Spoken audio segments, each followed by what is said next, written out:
আজকের এই হেলদি রোলটা একবার হলেও বানিয়ে দেখতে পারেন। সামান্য কয়েকটা সবজি দিয়ে আপনারা এই রোলটা বানিয়ে নিতে পারেন। বানাতেও যেমন ইজি, খেতেও তেমনই মজা। তো চলো বেশি সময় নষ্ট না করে ভিডিওটি শুরু করে নিই।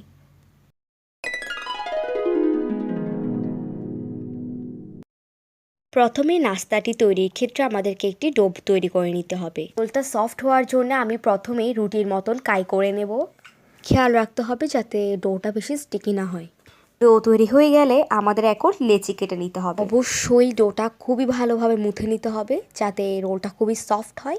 এই পর্যায়ে এখন ছোট ছোট করে সবগুলো লুচির মতন বেলে নিতে হবে। যদি ভেজিটেবল রোলটা একটু বড় বানাতে চান তাহলে একটু বড় করে লেচিগুলো কেটে নেবেন।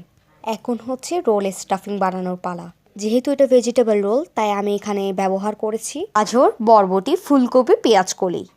প্রথমে ভালো করে তেলের মধ্যে সটে করে নিতে হবে। সবজিগুলোর মধ্যে একটু ব্রাউন কালার চলে আসলে এখন দিয়ে দিতে হবে পেঁয়াজ আর কাঁচা লঙ্কা।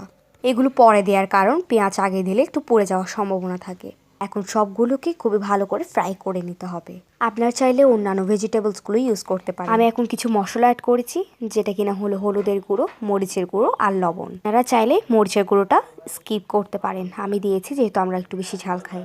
টেস্টটা একটু এনহ্যান্স হওয়ার জন্য আমি এখানে একটা ডিম দিলাম। ডিমটা দিলে পুরটাও খুবই মজা হয়। পুরটা খেতে এমনিতেই মজা। রুটি, পরোটা, ভাত, নান, পাউরুটি এসবের সাথে খুব ভালোভাবে জমে যায়। তো এই পর্যায়ে আমার পুরটা বানানো সম্পূর্ণ কমপ্লিট। এখন আমি এটা একটা পরিষ্কার প্লেটে সার্ভ করে নিব। দেখেন দেখতে কতটাই লোভনীয় লাগছে।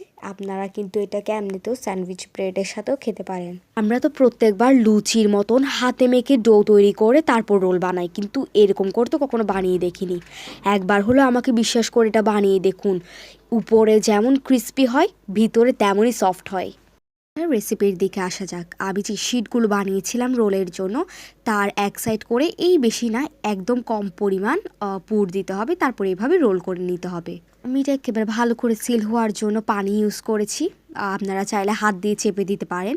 আমি এমনি কর্নারেগুলো হাত দিয়ে চেপে বন্ধ করে দিয়েছি মুখ, কারণ কি এটা যেহেতু রুটির ডো আমরা বানিয়েছিলাম তো এটা একটু হাত দিয়ে চিপে দিলে এটা খুবই শক্তভাবে লেগে যায়। দেখুন আমি সামান্য পরিমাণ পুর দিয়ে এখানে 18টা রোল বানিয়ে ফেলেছি। তো তারপর আমি একটা কড়াই বসিয়ে সেখানের মধ্যে তেল গরম করে আমি একটা একটা করে সুন্দর করে ভেজে নিয়েছি।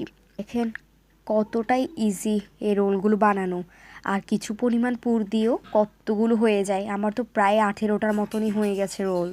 আজ এই পর্যন্ত, আবারও আসছি নতুন ভিডিও নিয়ে।